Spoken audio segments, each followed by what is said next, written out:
Warm welcome to this podcast. We're going to be talking about Elevate Your Vision, which is the next stage of the EYC Academy. So, Andy, elevating your vision can sound a bit grand and pompous for a therapy business, I think, can't it? Potentially, but I also think that it's something which is overlooked, and or overlooked's probably not the right word. It's in the head. It's probably just not written down or articulated very well.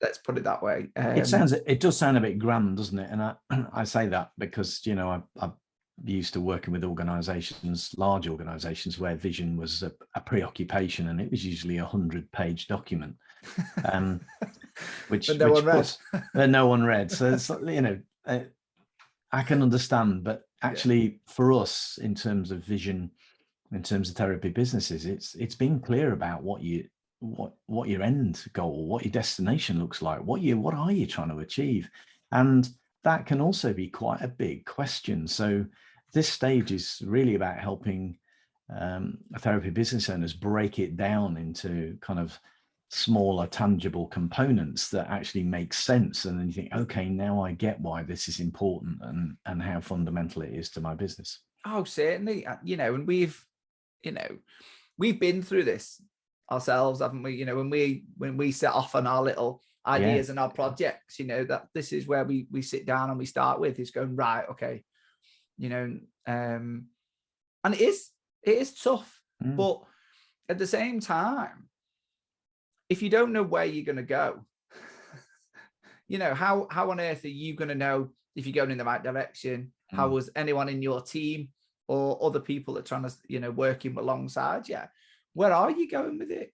So it's also really good foundation of any business, in my opinion, that, you know, you should have that clarity. And I guess it's okay to understand that you might not be brilliant at it the first time round, but then as things change, you can make, you know, you get better at it with practice as well, don't you? Yeah, and it's not, for me, it's kind of can be a moving image. Yeah. You know, the things change, and it's okay that vision changes. I also think it's important,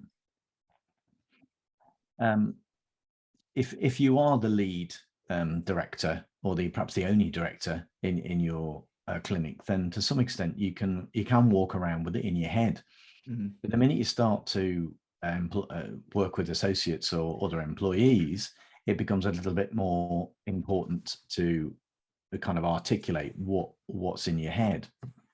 Having said that, if there's a couple of you, or even, you know, more, 3 or 4 of you in the business with a stake in it, not to have that conversation means that each of you is walking around with their own view of what the company is about and what it's trying to achieve.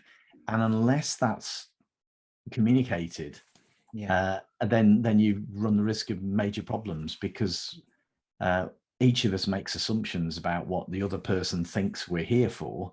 And you know, there are then become many versions of the truth, and you get chaos and you get frustration, and sometimes businesses actually break down, relationships break down, businesses go to the wall because these conversations haven't been had. So it's fundamental. Which then leads us on almost lovely to our first theme, isn't it? Setting direction.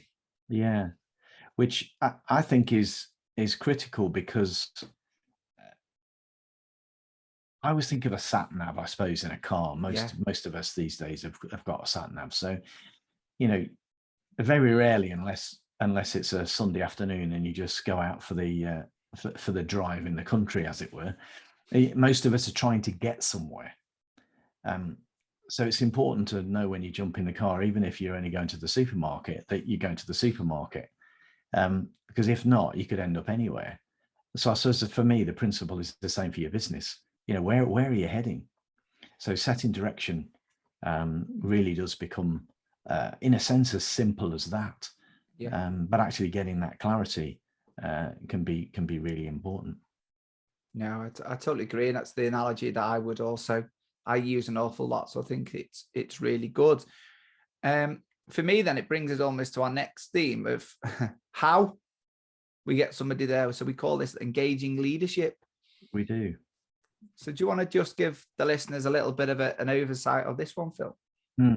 So for me, once we are clear about what we're trying to achieve, we have to develop a pattern of relating to people in our business, to investors, to stakeholders, and ultimately to clients, to explain in a way that's meaningful to them why we are in business, what we're trying to achieve, and what marks us out as different, and therefore why clients would want to come to our particular practice rather than go next door, why an employee or an associate would want to come and work with us rather than go to the place next door.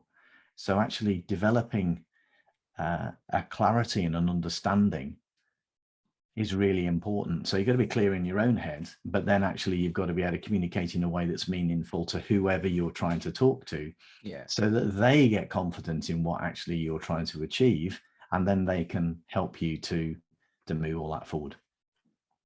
No, certainly, which actually does link us to the third theme of purposeful communication. It does. I still think communication is one of those things we still take for granted. Is that fair to say? That, I know with for those that don't know, me and Phil first met nearly 10 years ago on a neuro-linguistic programming foundation diploma, and that for me was my real awakening of understanding the depths and the power of good communication, and what we say when we don't say anything as well, isn't it? And and I guess my fascination then have gone around. It's a really interesting topic, and one where it's good that we're exploring it within the academy, but also it can be a big point or a big impact on everybody when done well, but also it can impact things when it's not done well. I agree with that, and I think the other kind of aspect of this for us in terms of communication is it's more than the spoken word. Yes. So actually, our behaviour and our actions and our body language have more impact, in fact, than the words that we speak. So actually, kind of understanding that as a business owner, in terms of relationships with everybody that you meet, and in fact, it's broader than business ownership. It's really about life and how you build effective relationships with individuals to find a common purpose and to deliver great outcomes. So, for us, that's employees, clients, suppliers, associates, investors, anybody that you're talking to on a daily basis. I know one of your favorite sayings now is first seek to understand. And then it kind of goes on to and then to be understood, and very often we don't take the time out to understand, or perhaps even to be understood. We just kind of talk at speed, at pace, because we don't have the time to think or to stop and communicate in a way that's effective to the person that we're trying to talk to. And then we get confusion, and things don't happen in the way that we want them to. And then we wonder why. And then, sometimes, the finger might come up and there might be some finger wagging because people didn't do what you expected them to do. And you kind of go, well, yeah, but that's probably down to you as much as it is to the person that didn't do what you expected them to do. No, totally agree. Just for clarity and confirmation, that was not my saying. That's Stephen Covey's that I've modeled and borrowed for listeners to think, that's a good saying. I know. So if you hadn't, Stephen Covey, massive impact when you first listen to that, and definitely works and good. But then moving forward, so all of the things that you were talking about, and that creates a great place to work, which is our next theme. And I quite like the fact of, we've been talking about team in a previous podcast, and it's one of the big themes And elevating your team is one of our core stages in the academy, isn't it? Yeah, it is. You know, and again, it's like, how do you, and having a great place to work for me resonates massive. That was one of the things which underpinned what I wanted at Summit was, you know, I wanted everyone to come and enjoy themselves, and where not only that, but everyone enjoyed coming to work and customers enjoyed coming, you know, because sometimes we have to give, you know, it's not always good news we give people, is it? You know, and if I think you might have ruptured your ACL, oh no, you know, you're going to be out for a while, or you're not going to be able to play in that game because you've done this, or, you know, we found something that is going to keep you out for a long time, or something sinister, all those horrible things that can, but you still want people to turn up, you know, and have a great environment. So I think it's a really important thing to do. And in my opinion, it also helps make a more successful therapy business. Absolutely. I think the pressure that's often on, and this is a very well-worn phrase, is that kind of our employees are our greatest asset, which has to be true, but is not always followed through in terms of the experience of the employee or the associate working within a business. And that translates into the relationships between team, but it also importantly transfers into the relationships with clients. So creating an environment where individuals feel empowered to do their best, and feel valued will, as you suggest, give you a competitive advantage in the marketplace, which is what you seek. So it's not about exploiting particularly, it's actually about growing in an environment where people know that you expect them to learn, improve, and that performance measures are there to help learning and improvement, and to encourage people to understand what's working and what's not working, and therefore what we need to improve upon, actually, to run a better business. No, definitely. And then our final theme, being a business owner. So what do you want to just explore this one? Yeah, so this one I think is quite interesting because we start off as great clinicians and we have an ambition, perhaps if we're employed by somebody else, to give it a go, to open our own business, to develop our clinic, and to explore what being a business owner would be like. But actually, it's probably a bit like parenting. You know, you don't know what it's like until actually you've experienced it. And there's a tight balance, really, for me, between clinical activity and business activity. So sometimes, you know, in other parts of the academy and other stages, we talk about working in and working on the business.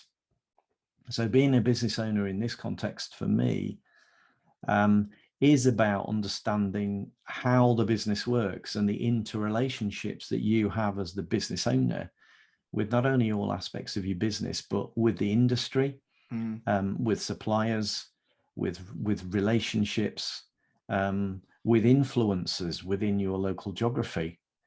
And that becomes fundamentally important for you if you want to kind of grow your business and grow your own sense of being a business owner. Then it becomes really important, actually, to engage with that process. And for many, that means pushing boundaries, because we may feel entirely confident in our treatment room doing what we do as an expert, but actually to go to an event or to have a conversation with somebody perhaps from a different industry, or somebody that's trying to sell us their latest piece of kit, or whatever the example might be, can be a challenge. And it's something that we support quite a few businesses with, and the content in this area is going to be really important. And I think that kind of links us back to being at your best, which is something else we kind of talked about very early on in this particular stage. But actually having confidence in yourself trust and belief in yourself, understanding your core motivation in terms of what drives you to want to move from being an employee to being a business owner is worth spending time on. So taking the time out to think and to reflect and to build confidence and to turn some of your ideas into action become really important. No, totally agree. And I think it's one of those, isn't it, where there's a lot to consider being a business owner, isn't there? You know, and like you tell that story of the therapist starting up on their own, and then, you know, you start taking that first person on. A lot of things change, and you've got to adapt, haven't you? But also, you know, being the leader and the business owner, everyone then looks at you. So actually helping you being at your best and can only help drive things forward to become the business that you want. And some people aspire to be the leader they want, or the business owner they, you know, like you say, the minute you go out to look at other businesses and you become a business owner, you look at other people, don't you? A lot of people look at the top entrepreneurs. You know, Branson's always what you know, Richard Branson's always one that people look at and go, oh my gosh, look what he did. How to be like him. So again, it's just thinking about how you can adapt to yourself and be the best you can be. Indeed.